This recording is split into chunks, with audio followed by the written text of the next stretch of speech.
All right, Paul, thank you so much for a kind introduction and for inviting me to speak. I'm excited to join you in the library.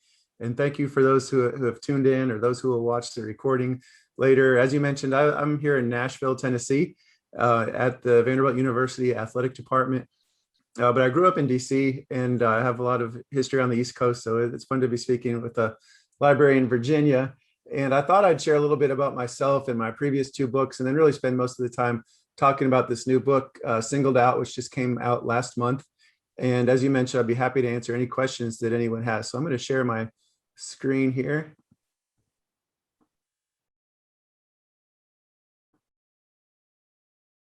All right. And this is me back when I was a little kid growing up outside of DC in Silver Spring, Maryland. And one reason I was excited to hear from Paul is that I know his father and my dad both have long histories at the Washington Post and have been really good friends. And so we lived in DC because of my dad's job. And when I was a kid, I played baseball. I loved to play baseball. This is a picture from the Silver Spring Boys Club. It wasn't even Boys and Girls Club yet. Show you how old I am. And when I was 13, I started my first sports magazine. So I started writing about sports, when I was this kid here. I was writing about my favorite teams. Our family's originally from Wisconsin.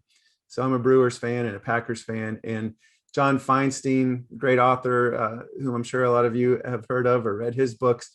He was just a young reporter at the Washington Post at the time that I interviewed him. He's the first person that I ever interviewed was John Feinstein. And so I interviewed him for this little magazine, AJ Sports Journal. You can see at the bottom, I tried to sell it for $1.75. Nobody bought it. I still have it, so I was able to take this picture. But this was my introduction to writing and to writing about sports. 2 years later, we moved to Austin, Texas.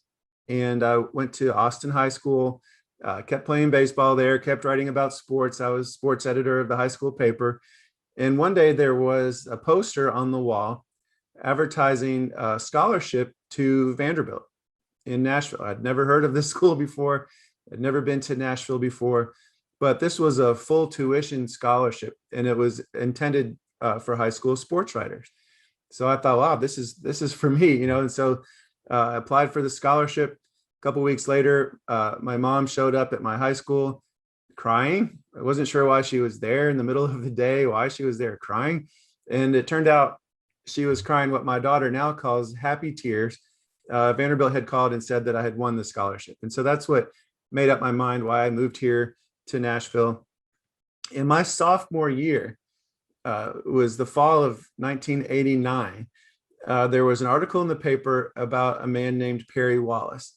And 20 years earlier, Perry had been the first African-American basketball player in the SEC at Vanderbilt in the late 60s. And I had never heard this story, that the Jackie Robinson of sort of Southern college sports had played at my new school. And so I was taking an African-American history class taught by this woman here, Dr. Yolette Jones. And I asked her if I could write a paper about Perry for her class.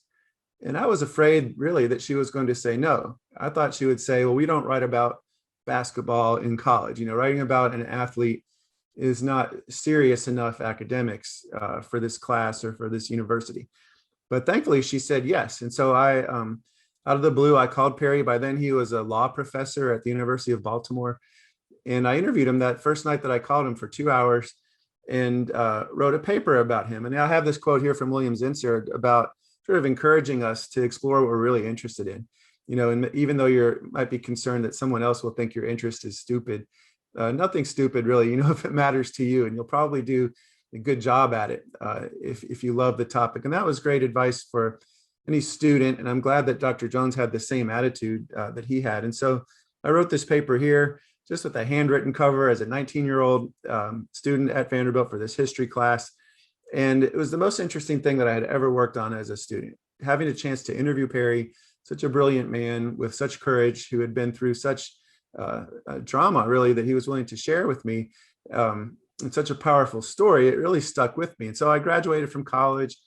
I worked here in Nashville for a few years, moved to Florida, came back to Nashville, but the story was always still on my mind. And so finally, in 2006, 17 years after I had written this paper, I decided I want to write a book about Perry. And so I emailed him. He was at American University in DC by then, and asked if he remembered me and would he be okay if I wrote this biography about him. I didn't have to ask his permission, but I really wanted to know that he would cooperate and do interviews and introduce me to his family and share letters and pictures and that sort of thing. And he said, go for it. And so I got started in 2006 and really had no idea of how long it might take me to write a book. It was my first book. I thought probably 2 years. It took me 8 years, 4 years of research, 4 years of writing. When this book on the left came out, the original edition of Strong Inside. And about a year and a half after it came out, I met a woman who writes young adult fiction here in Nashville. And she said, have you ever thought about adapting your book for kids, for middle school and high school kids? And I had never considered that before, but I'm so thankful. Ruta Sepetys encouraged me to do it. And so she not only encouraged me, she sent my book into her publisher and they read it and liked it. And so I worked with them to create the Young Readers edition of Strong Inside. And that sort of gave me a whole new life as an author in terms of the opportunity to visit schools all over the country, telling the story of civil rights, through basketball and Perry Wallace's story. And so I've been to 25 different states now to talk about this first book of mine, the young reader adaptation of it, Strong Inside. One of those, and let me say one thing about Perry too. I don't want to go too deep into his story because I want to talk about Singled Out, but I always say the most courageous thing that Perry Wallace ever did was to simply tell the truth. And this is even knowing that when he went to places like Mississippi and Alabama and Louisiana as the only Black basketball player in the entire SEC in the 1960s, and he thought that he might get shot and killed just for stepping on the basketball court. So that took an enormous amount of courage. But I still think the most courageous thing that Perry ever did was tell the truth. And he did that, behind closed doors when he would meet with the chancellor at Vanderbilt and talk about the racism that he was encountering on and off campus around the SEC, but also on his own campus. And he also did it in this article, which came out the day after his last game as a senior at Vanderbilt, where he talked mostly about the loneliness that he had felt on his own campus. The fact that he was surrounded by so many bystanders, who could have and should have seen how unfairly he was being treated, and yet chose to do nothing about it. He talked about being kicked out of a church just because he was Black, about professors using the N-word in class, about the fact he would show up for class and sit in the front row. None of his white classmates would sit in that row or even the row behind him. And he said he had a moral obligation to tell these stories on his way out so that hopefully things would be better for, Black players and Black students that came behind him. But he suspected that the Vanderbilt community in white Nashville really didn't want to hear what he had to say, but he was going to say it anyway. And he did. This article ran on the front page of the paper. The day that it came out, people called the ticket office to cancel their tickets to Vandy basketball. They called the newspaper to cancel their subscriptions, and they called Perry Wallace ungrateful. Right. And so he graduates a few months later with his engineering degree, goes to Columbia University Law School, becomes an attorney for the United States Justice Department, and then a professor, as I mentioned, of law at American University. Goes on and has a great life. And it's not until decades later, here you see, senior citizen Perry, that he's finally recognized and listened to and afforded the respect and the love that he deserved all along by Nashville and by the Vanderbilt communities, who are now inviting him back to hear his story. He's still telling the same truth, but finally people are eager to hear it. He's given various awards. There's scholarships endowed in his name. And so I asked him about this sort of dichotomy, this phenomenon of, you're telling the same stories, and now everyone wants to love you for it, but they weren't there for you when you really needed them back in the late 60s. What's that whole experience like for you? And what Perry said is that reconciliation without the truth is just acting. And a lot of times schools, organizations, families, whatever, they're eager to have these happy pictures for the photo op, if nothing else. But have they really dealt with the truth of why they got in that situation in the first place? If they haven't, then it's just for show. It's just acting.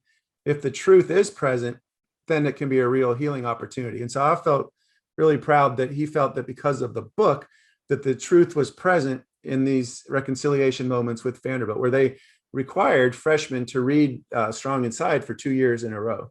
So 2 incoming groups of freshman students required to read the book, learned Perry's story, learned about racism and the history of their own university, so that hopefully they could improve things in the future. Real quickly, my second book, Games of Deception, is another book dealing with sports and politics, sports and social justice. It's about the first U.S. Olympic men's basketball team, which played at the 1936 Olympics in Nazi Germany. And the book really looks at James Naismith, the inventor of basketball, who, as an older man, was able to go to Berlin to see his invention played in the Olympics. It's about this first U.S. Dream Team, who were the players on this team.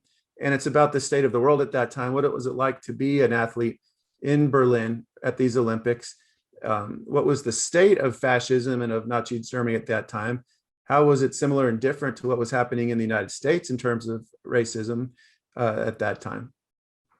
And so in researching this book, I was doing a lot of research about the invention of basketball, about those Olympics themselves, about Nazis, and that sort of run up to World War II and to the Holocaust.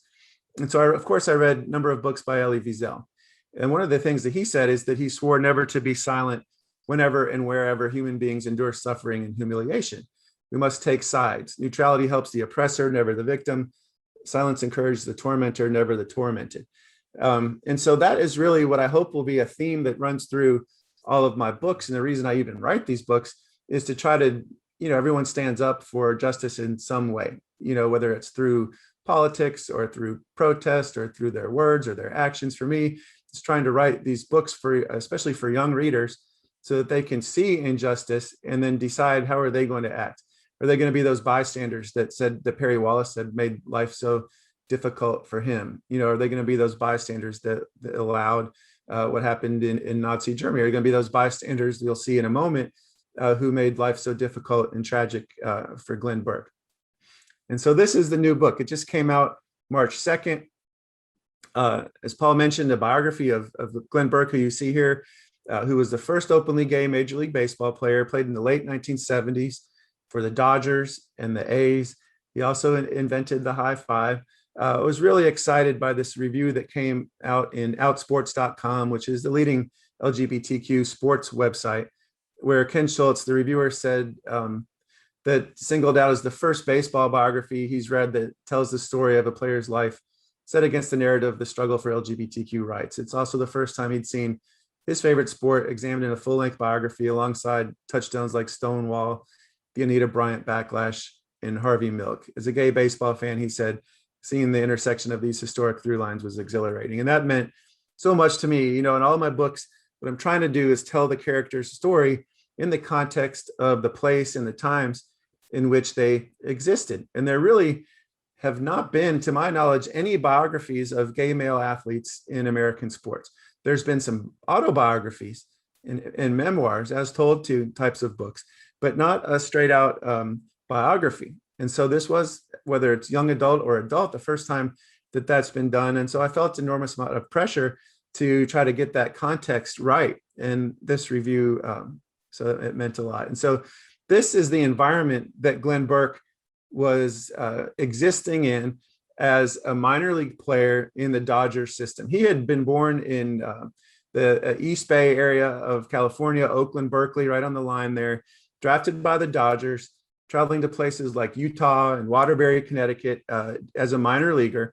And in 1974, while Glenn is in AA in Waterbury, Connecticut, The Advocate, the famous gay magazine, sent a letter to every Major League Baseball team asking to do interviews about the prospects of the fact that there might be gay players within the organization. And when Major League Baseball executives received this letter, they completely freaked out.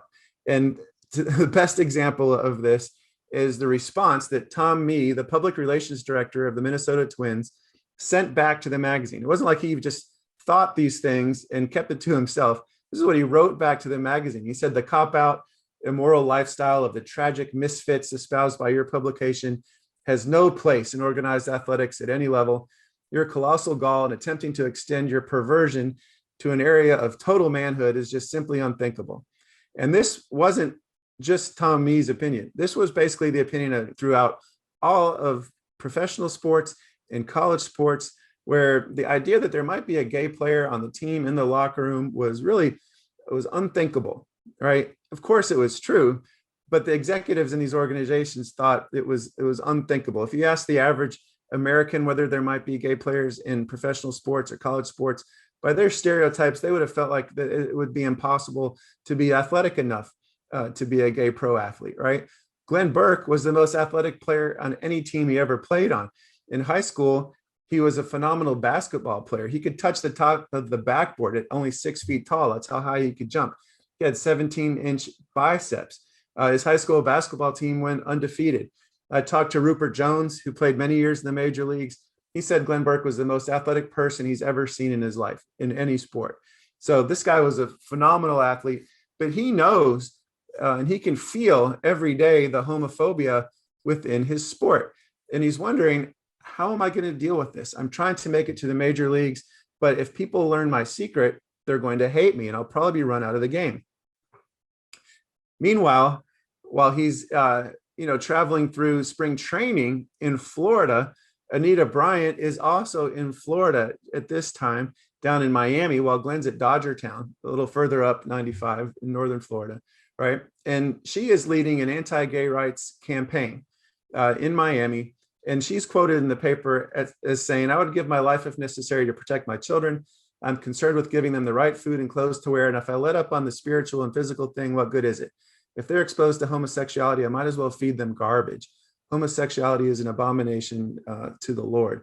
And so she was gaining incredible steam in this movement and actually was successful in defeating a gay rights ordinance in Miami. So again, Glenn can see that jobs are not protected at this time if it's learned that you're gay. And that's on his mind as he's trying to excel and trying to make it to the major leagues. And so, in his mind, he's a little bit ambivalent about what is the right approach. How is he going to survive in this homophobic country and in this homophobic game? And so at one point he says, I'm just going to have to hit 300 and, lead the league in steals and nobody can say shit to me, right? If he's good enough, he thinks, even if people find out, who he really is, he'll survive as a baseball player. On the other hand, around the same time, he gives this other quote where he's like, part of him wanted to hit 300 and be a superstar so he could tell everyone to go to hell. But there was another part of him that felt like, well, maybe if I just hit 250, and I'm not the star of the team, I can remain relatively anonymous. The spotlight will be off of me, and then I can protect my secret a little easier. So imagine there's nobody else in the Dodger organization that's yearning for mediocrity, on their way up to the major leagues and trying to stay in the major leagues. He's constantly looking over his shoulder, hoping not to be discovered. Now, his sexuality does turn out to be a bit of an open secret. Glenn is not hiding it in many ways. In the off season, he's living in the Castro district of San Francisco. During the season, when the guys are going out to clubs and bars afterward, he might show up for 5 minutes and then make up an excuse to leave. Some of his teammates would have women over to the hotel, try to introduce them to Glenn after a game. And he would say, I've got to go shopping. And they'd say, it's 11:30 at night. Where are you going to go shopping? Or he'd say, I have to go call my mom, and it's almost midnight. And they're like, well, your mom's not even awake. Right. So they're starting to pick up on things. And yet you might expect that then that would lead to some, division in the clubhouse, or that it would be a distraction, is what the sports media might say now. Right. But it wasn't at all. Glenn was the most popular player in the Dodgers clubhouse by far. He was the funniest guy on the team. He played the best music. He was the best dancer. He kept things loose on a team that had a lot of good veteran players that was on its way to the World Series. And the other historic aspect of Glenn's life, is that he invented the high five. This is a picture here, the first photo of a high five. It's actually probably the third real high five in history. The first happened on the last regular season game of the 1977 season. Dusty Baker, who you see here, number 12, had 29 home runs going into this game. The Dodgers had 3 other players who had already hit 30 or more homers. And so if Dusty Baker were to hit one more home run in the last game of the season, they would become the first team in Major League history with 4 players with 30 or more homers. And J.R. Richard is on the mound for the Houston Astros, a phenomenal pitcher. Dusty's convinced he's just not going to do it. He doesn't hit a home run in his first at-bat. He doesn't hit a home run in his second at-bat. But the third time he comes up to the plate, he does hit a home run, and the crowd's going crazy, and Glenn Burke is on deck. He's going to be the next batter, and as Dusty runs past him towards the dugout after his home run, Glenn is exhilarated, and he raises his arm and Dusty slaps it. And that's considered the first high five in history. The Dodgers coined that term, high five. They use it in all their marketing materials for years to come. On the scoreboard, they'll put instructions about how to high five somebody, like how you actually do it. It's funny to think about people just learning that. And it all comes from Glenn Burke. Now, after this season, 77 season, the Dodgers make it to the playoffs. Glenn starts 2 games in the NLCS against the Phillies. He starts game 1 of the World Series at Yankee Stadium. So here's a rookie who is really doing a good job, and is becoming someone that people know, who have heard of. They're seeing him on TV. And so after that season, Glenn has a meeting set up with Al Campanis, who you see here in the suit. He's not with Glenn in this picture. That's another Dodger player, but just to show Al Campanis, he's the general manager of the Dodgers. He schedules a meeting with Glenn after the 77 season. Glenn thinks, I've just had this great season. I think this meeting is, to talk about my role on the team headed into the 78 season. Instead, Campanis comes up to the Bay Area to meet with Glenn, and he says, Glenn, we'd like you to get married. And Glenn says, to a woman? And when Campanis says yes, Glenn knows that they're onto his secret. All right. And Glenn says, no, I'm not going to do that. Campanis says, well, we'll pay you $75,000 for a nice honeymoon. $75,000 would be a great honeymoon now, let alone in 1977. So that's the average major league salary at that time. And so they're really trying to bribe Glenn to cover up the fact that he's gay. And the reason why this is especially, on the minds or bothersome to the Dodgers is because Tommy Lasorda, the manager of the team, has a gay son. You see his picture here at the bottom. Tommy Jr., who is known as Spunky Lasorda, who is a sort of a model and social figure in West Hollywood. And Glenn and Tommy Jr. were close friends. They even concocted this scheme. At one point, they were going to show up at Tommy Sr.'s door dressed as if they are on a date with Tommy Jr. in pigtails and high heels. They chickened out at the last moment and didn't do it. But they had formed this friendship. Lasorda didn't like it. He wanted Glenn Burke off the team. And so when Glenn doesn't go along with this scheme to cover up his sexuality, he knows his days with the Dodgers are numbered. And in fact, early in the 78 season, he's traded to the Oakland A's. And so this was a time, when Glenn stands up for himself and says, no, I'm not going to go along with your bribery scheme. He was part of a larger effort in the gay rights movement of people standing up for themselves and forming this LGBT community, which really hadn't really existed as a community before, and people were calling people like Anita Bryant, calling gay and lesbians immoral, and there was a great article in the New York Times where Gene O'Leary and Bruce Feller from the National Gay Task Force sort of responded to that charge of immorality. And they said, we believe it's immoral to lie to children. We believe that it is immoral to teach them to hate people for whom they choose to love. We think it is immoral to foster prejudice and discrimination by pretending to children that there are no real people who are gay. And this is happening, this fight back, is happening at the same time that Glenn is fighting back also. And what's sad for me as somebody that lives in Nashville, Tennessee right now, is that this quote is just as relevant now as it was back then. In my state, the legislature is attempting to pass a bill, and it will pass because it's a Republican supermajority here, to ban books that just mention LGBTQ people or topics, right? The governor said that he would support an opt-out legislation that would allow parents, if they didn't want their kids to read about LGBTQ themes, that they wouldn't have to in public schools. And I think, that is the same immorality that these folks were talking about way back then. So Glenn is traded to the Oakland A's, which in some ways he hoped would be kind of a renaissance in his career. He's going back home. He had grown up in Oakland, but Billy Martin becomes the manager of the A's while Glenn is there. And Billy had gone to the same high school as Glenn. They were both graduates of Berkeley High. So Glenn thought this was a good thing, but it turned out to be the worst possible news for Glenn. As soon as he's hired, Billy says to some sports writers that he's not going to let Glenn Burke, quote unquote, contaminate his team. He calls Glenn the F word. in front of other Oakland A's players. And in spring training, he sends Glenn down to AAA. Glenn knows he's never going to get a chance to be called back up to the major leagues as long as Billy Martin is the manager. And just one fun thing I wanted to show you here. You guys might mention or recognize this young man with Hammer on the back of his Oakland A's jersey. Well, Glenn Burke was a member of the Oakland A's. They had a teenage vice president who was kind of a gopher for the owner, Charlie Finley, named Stanley Burrell, who all the baseball players called Hammer because they thought he looked like Hammer and Hank Aaron. And Stanley Burrell went on to be known as MC Hammer, the rap artist, but he was just sort of a bat boy, vice president of the A's while Glenn was there.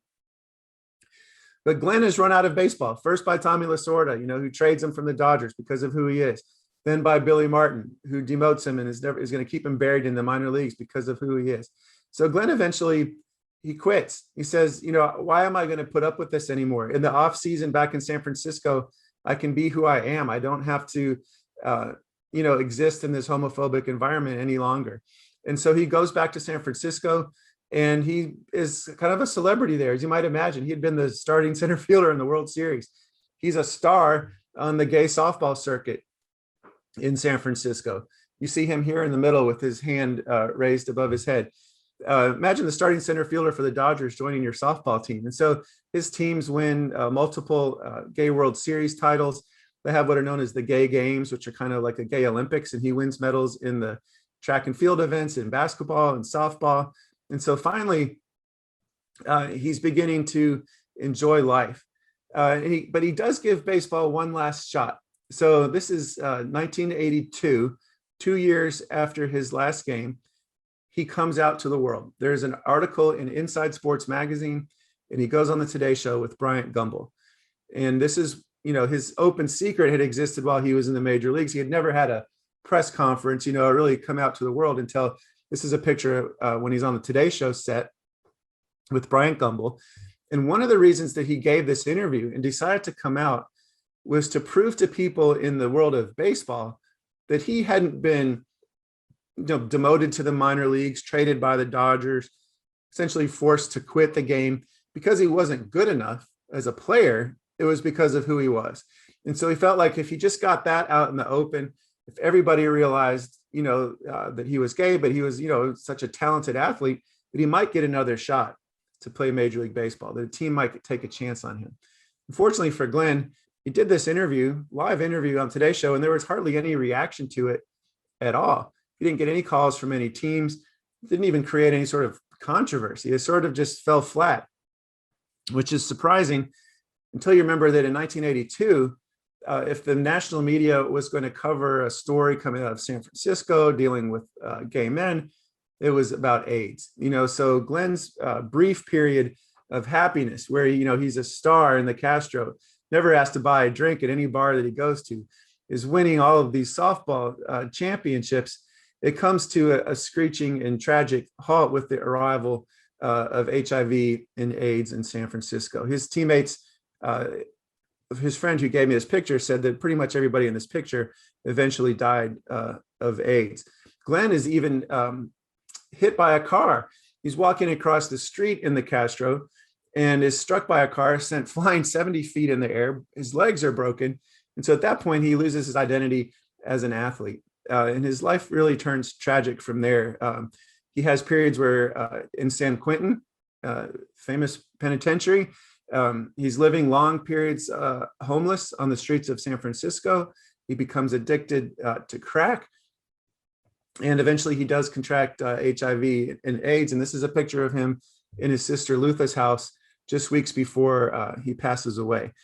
During those last months of his life, he's rediscovered by the national media who are interested in this first, openly gay player who had invented the high five, who had been living homeless in San Francisco, just years after he'd been playing in the World Series. And so they show up at Lutha's doorstep and they come to interview Glenn. And he's, talking, the only regret he said he had in life was that he hadn't played pro basketball instead of Major League Baseball. And he says that he hopes that his experience, as difficult and challenging and tragic as it was, would mean something to people in the future, that it would make it easier for gay ball players in the future. And so when I went out to San Francisco to research this book, one of the things I wanted to see was Glenn's plaque on the Rainbow Honor Walk, which is a series of plaques on the sidewalk in the Castro district of San Francisco, the same streets that Glenn lived on. He's now honored with one of the Honor Walk plaques, for being the first openly gay Major League Baseball player. And I was reading about the ceremony where they dedicated this plaque. This is well after Glenn had passed away. But the man who was in charge of the Honor Walk at that time reminded the audience that, that gay heroes and heroines are all around us every day, whether we know it or not, even at home plate, which I thought was a really sort of poetic way to honor Glenn. And so you see him being honored in other ways now, more publicly than he ever has been before, even if they're somewhat insignificant ways. So Major League Baseball tweeted about him last year during Pride Month in June for the first time ever. It's first acknowledgement that they had ever really done publicly in this way to acknowledge Glenn during Pride Month. Oakland A's put out a video during Black History Month about Glenn a couple of weeks ago. And so, here's a man, much like Perry Wallace, who needed the support while he was an active player, it really not being coming around until decades later. And in Glenn's case, after he's even passed away. And so I'm curious to see what will continue to be the ways that these franchises that he played for. You see the tweet here from the Dodgers way back in 2012. If I search Twitter, this is the only time the Dodgers have ever mentioned Glenn's name, period, on Twitter, was in 2012, just about the high five, not acknowledging that, here's a franchise that had Jackie Robinson play for them. They also had the first openly gay player play for them, but that's not something that they've acknowledged yet. And I think it's because a sense of maybe, regret or embarrassment about how he was treated by Tommy Lasoda and the Dodgers. And so if Glenn's going to be remembered now, and celebrated or investigated, people taking an interest in him, kind of comes back to that same quote that Perry Wallace had, where he said, reconciliation without the truth is just acting. So, if it's just to acknowledge the headline that Glenn was the first openly gay player, that's not good enough. We need to talk about, the truth of what his experience was like, how he was treated by management, the fact that he was beloved by his teammates who cried when he was traded from the Dodgers to the A's, and so that we can create the type of environment that people can learn from and that will make it easier for gay players who come along in the future. And so those are my prepared remarks. Again, I really appreciate the opportunity to speak with everyone. Answering questions is my favorite part of any presentation, so please don't be shy. Happy to answer any questions that anyone has. Thank you again.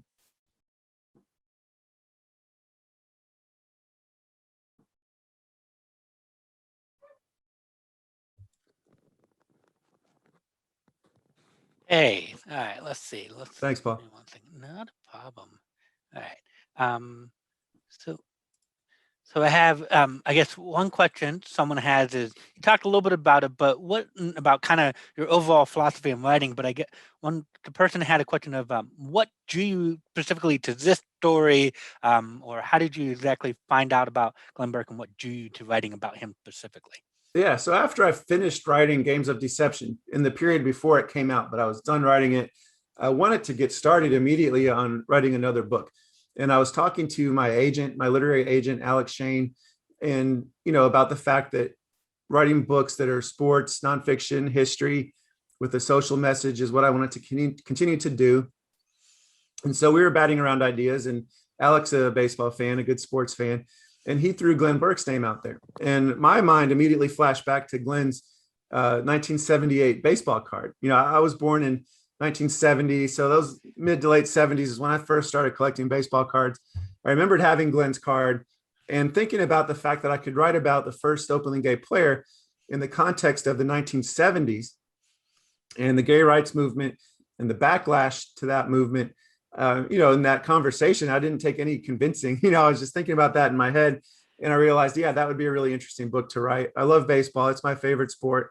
Hadn't written a baseball book yet. I felt like the time was right, to be out there with a book about a gay athlete. And I think, especially for teens who are interested in this story and really want to know Glenn's story. I think when I was a middle schooler or a high schooler, I don't think that that it would have been the type of book that would be easy to go into a middle school or a high school with. Now, I don't really see a problem with it other than in places like the Tennessee legislature. I think kids in Tennessee are ready for this book. I've been in rural schools all over the South. When I mentioned this book, they're ready to hear it. They want to hear it. But unfortunately, I see some of these adults that tend to mess things up for us. Yeah, no, that's great to see kind of the reaction you've had from teens and things. Another one is, were you, obviously for this book, you've talked to a lot of former players and things. How willing were former players and staff members willing to talk to you about a book, or did it take some going to get people to actually talk to you about Glenn Burke and the situation? There were, it was sort of hit or miss. The most helpful person for me in the whole process was a guy named Steve Brenner, who's the former PR man for the Dodgers. He had been their publicist back in the 70s. He's retired now, but he's tight still with all the guys that were on the team back then. And so he was supportive of my book idea and was willing to share my contact information with a lot of the Dodger players. And so Dusty Baker was one of the first ones that I heard back from. This was before he was manager of the Astros. And I was really trying to figure out a time to go out to California to interview Dusty or meet him on the road somewhere. And finally, one day he said, "Hey, I'm in Asheville, North Carolina. How far is that from you?" And so that's about 4.5 hour drive, 5 hours from Nashville. And so I drove right over there and met him and spent 3 hours, with him in his hotel lobby. And he was fantastic. He vouched for me with other players like Davey Lopes. And so there was a handful of Dodgers that were willing to talk. Almost all the minor league teammates of Glenn that I wanted to talk to were willing to talk, in most cases because they haven't really had a chance to tell their favorite stories, for decades. There aren't people banging down their door. I was disappointed that a number of the Dodger players of that era never got back to me. I tried them multiple times. I knew I had good contact information with them. So they didn't come right out and say, "No, I don't want to do the interview." But I think in their non-response, they kind of said that. Thankfully, the Dodgers were such a well-covered team back then. I had a lot of information and quotes from them from back in the day. And I had enough other players that I could talk to that it wasn't necessary, but it was disappointing that they wouldn't go on record. And I think there was a feeling within their organization, because of Tommy Lasorda being such an iconic figure in the Dodger organization, that they didn't want to say anything that might upset Lasorda or that might be perceived as, dissing Lasorda. He passed away a couple months ago. And so I wonder if I had been working on the book after he had died, whether some of these people would have been willing to do an interview. I don't know, but I suspect some of them would have. Yeah, that was actually when you're talking about it and having read the book and seeing what you've talked to. Was Lasoda now having passed away, does that, the potential of, if you were writing this book now, would there have been other players or staff members that would have felt more comfortable, or just that not having to deal with talking to Lasoda or something like that? So right. It doesn't surprise me that you say, yeah, if now these passed away, these people might be talking. So that's interesting. Right. Say that. So someone has a question: are there any openly gay players in Major League Baseball today? No, there's not. So it's sad to think that on his deathbed, that's what Glenn was hoping, is his experience would make it easier. There has only been one other openly gay player that we know of in baseball since Glenn, Billy Beane. Yeah. Not the Billy Beane who runs the Oakland A's, another Billy Beane who's a vice president with Major League Baseball now, and was hired specifically to help improve baseball, just overall effort, not only with gay players within the game, but with fans as well. So Billy Beane came out, after he was retired from baseball, just like Glenn did. There's no openly gay players in Major League Baseball right now. There's none in the NFL or in the NBA, for that matter, currently. And so we've seen more out athletes in women's sports, WNBA, women's soccer, than we have in men's sports. I had a minor league baseball player call me last week after having read the book, saying that he's about ready to come out, and he was inspired by Glenn's story and thinks that, he knows there are other gay players in the game at all levels, gay umpires, and he feels like it's time, and that it's important to come out. But, I interviewed Billy Beane about this and asked him, why do you think we haven't seen more gay players come out. And he said, you have to remember that they only have any player, any professional athlete in any sport has a very short window of opportunity. These careers don't last long. You're lucky to be there. You've worked hard to be there, but you're in a fortunate situation where you're making good money for a short amount of time, and knowing all the potential complications. What's the reaction going to be from your teammates in the locker room? Who's your manager or your coach? Who's the owner of the team? What city do you play in? What's the environment in that city? In the media there, there's so many challenges to making it in pro sports, and the idea of adding another thing to worry about when sports is such a mental exercise, he thinks is just too daunting for so many people. And it's easier to say, well, I'll just wait until I'm done. It's only going to be 5 years from now, probably, and I'll come out then if I choose to. And so he said that's the equation that's on a lot of people's minds. Interesting. Yeah, no, I mean, it's the idea of such a short career for being able to make that money. And for baseball players, you spend so much time in the minor league before you're able to come up, and just was that short in period. I want to quickly follow up on something you talked about, this minor league player that contacted you to kind of talk to you, having read the book. Have you had any other responses like that to the book, where people have contacted you to kind of give you either mention that they know people, or just kind of a general response or any contact about this book? Yeah, I mean, the response to the book has been really heartwarming. I haven't received any negative comments from any homophobes out there. That as terms of players, this person is the only one that I've heard from. I had a great conversation though with Tim Corbin, who's the head coach at Vanderbilt, which is one of the top teams in the country right now, defending national champions. And he said that he would welcome and celebrate a gay player on his team. And just the fact that he was even willing to do the interview with me is something that a lot of baseball coaches in the old days wouldn't have done. I was also pleasantly surprised. Last year, there was an incident where the Cincinnati Reds broadcaster made a homophobic remark on the air. He didn't know his mic was on. And he was let go immediately after that. But right after that game, when the Reds players heard about what he said, there were a number of them that went on social media and said, that's unacceptable. Okay. Everyone's welcome at our ballpark, or on our team. And I'd never seen any major league players address an LGBTQ issue before, period, in a positive way. So that was an encouraging sign. So I do think that the environment is changing in some ways. I think if a player were to come out now, as polarized as the country is, they would probably be at once the most popular player in the major leagues, in some ways, and probably have the best selling jersey in Major League Baseball. And yet they'd also face a lot of abuse on Twitter and in any road ballpark that they travel to. Yeah, that one surprised me, unfortunately. So we have another question that's specifically about the tweet that you had about the Dodgers on the high five. He said, was there a photo, or did they use the one that you showed in your presentation? What was the tweet? Because they had a link to something. Yeah, that's right. So they used that picture that I showed in that other slide. That's the first known picture of a high five. The reason why I say that's actually the third high five. So when Dusty Baker hit his home run, there was no picture taken of Glenn giving him a high five there. Okay. Glenn was on deck when Dusty Baker hit that home run, right? That's when he's giving him the high five. Mm-hmm. He hits a home run in that at bat too. And so it's back-to-back homers. And Dusty told me, well, when Glenn came back to the dugout, I high-fived him, after. Okay. So that was the second high five. So that was the last game of the regular season. So the playoffs start right after that.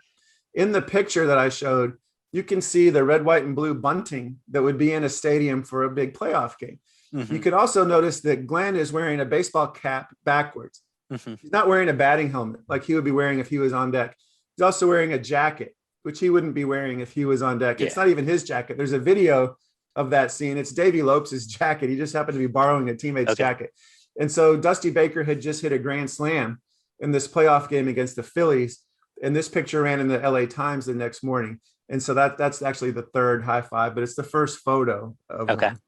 Well, just kind of the personal thing. Reading about the high five is kind of really interesting because my son, he loves giving high fives. So like we'll give high Oh five yeah. all the time, and so he just loves doing it when something goes right or something like that. So I think it was nice as a personal touch for me being able to read that and read about the story of the high five and just kind of the spontaneousness. That's what I really like about it, that Yeah. spontaneous aspect of it. Glenn was a spontaneous guy, Yeah, fun-loving guy, and it's amazing to think that you could create something like that that's known around the world. You yeah. think about different contributions people make to history or to pop culture, and here's something that Glenn just did on the spur of the moment just because he Yeah. felt it, and now everybody knows what it is.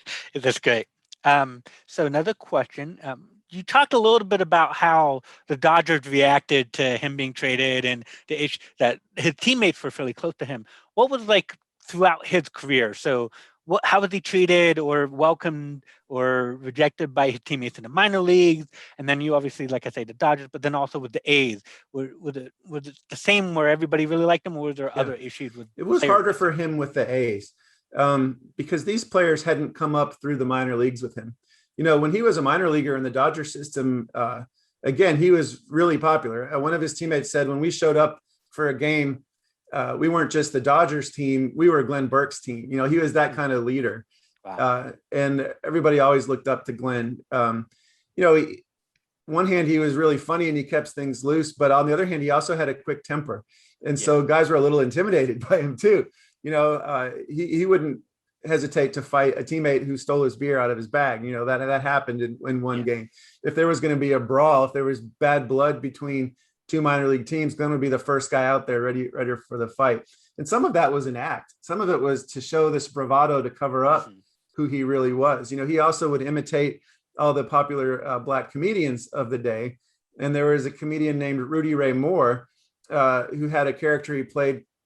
Eddie McElroy was this comedian's character he would play. And it was kind of a pimp character. And Eddie McElroy would say he brought all the women joy. And one of Glenn's teammates from the Bay Area said, I ain't never seen Glenn with a woman, and so he was on to this act. This was Marvin Webb, one of Glenn's teammates. Marvin Webb was also the first teammate that Glenn really let in on his secret, introduced him to, one of his boyfriends at one time. And Marvin was cool with it. As the Dodgers learned about Glenn's sexuality, they still loved him. The A's, who didn't really have that history with Glenn, it was tougher for him in that clubhouse. And to the point that one of his teammates with the A's in the minor leagues was Shooty Babbitt, who's a great name, Shooty Babbitt, and I interviewed him for the book. And he talked about the fact that, and he's willing to admit this. He said, as tough a guy as Glenn was, you didn't want to ever mess with him because the worst thing in his mind was to get beaten up by a gay guy, And so he said that we didn't mess with Glenn for that reason. And I thought that was interesting that he was willing to share that's how he felt at the time.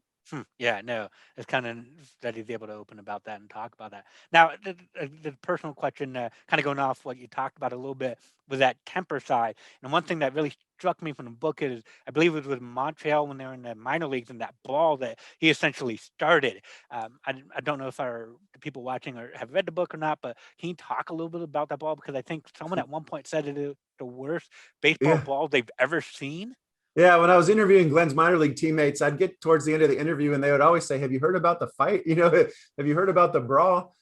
And, my mother, who hates violence of any kind, was cringing as she was reading the chapter. To me, it's kind of the funniest chapter in the whole book. There was bad blood between Glenn's minor league team and the Expos minor league team going back to a season before. And so they're about to play each other early in the next season, and they know there's going to be a fight. Glenn's yapping with the guys in the dugout on the other team. As an outfielder, you see the outfielders playing catch between innings.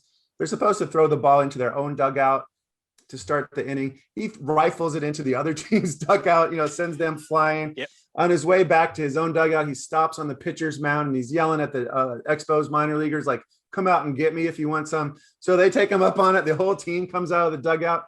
Initially, he's taking them on the entire team. He knocks out the first guy that shows up out there. Pretty soon, every player on both teams is out there fighting. There's little brawls breaking out all over the field. The game's taking place in Quebec, so the fans all speak French. They're yelling these epithets at the American players that they don't understand, dumping beer on them. Guys are getting their teeth knocked out. And Glenn started it. and emerged without a scratch. That's the kind of athlete and fighter that Glenn was. Everybody else is, huddled over in pain, and Glenn, nothing bothered him. So, well, yeah, I think you said he ended it with him on the mound or something, like just smiling, yeah, watching the just whole thing. victorious. It was Yeah. I mean, if you haven't read the book and you're going to, definitely check out this chapter, because this is just fascinating to read about this ball. So just another question we have come in, and I think this will be our second and last question. Then I have one last question that I think I'll end off. What happened to Tommy Lasoda Jr.? Well, just like Glenn, Tommy Lasorda Jr. died of AIDS. He died before Glenn. Okay. And here's another aspect to the Lasorda story, is that Lasorda Sr.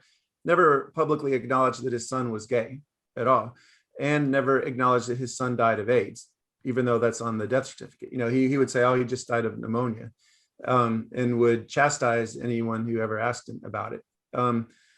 So on that score, Lasorda doesn't come across as a very sympathetic person.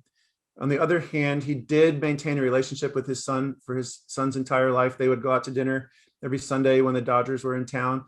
He'd bring him on road trips. He'd bring him to spring training. Lasorda Jr. was quoted as saying that they had a loving relationship together. And so there are limits to that love if you're not going to acknowledge, who your son is. On the other hand, there were a lot of thousands, tens of thousands of men and women who were essentially disowned from their families, when they found out that their son or daughter was gay. I mean, that's one reason why so many people were moving to San Francisco at that time. But Lasorda did maintain a relationship with his son, even if it wasn't a fully honest one. Okay. So to finish it off, I guess the question I like to ask all authors that I talk to is, what's the next project? Yeah. So right before I got on this Zoom, I was writing chapter 5 of my next book. This one is sports and history and social issues. Again, it's the story of the first U.S. women's Olympic basketball team, which played at the 1976 Olympics in Montreal. Okay. And this will be told in the context of the women's rights movement of the 70s. And also next year is the 50th anniversary of Title IX, which has had such a big impact on women's sports in the U.S. And so this was the first, one of the first examples of what was possible with women's team sports in this country. The team had some known players on it. Pat Head at the time was a player on the team. Ann Myers from UCLA was a player on this team. And then a player that played collegiately in Virginia, Nancy Lieberman, was just a high school player before she went to Old Dominion at the time from New York City, was one of the stars of this team as well.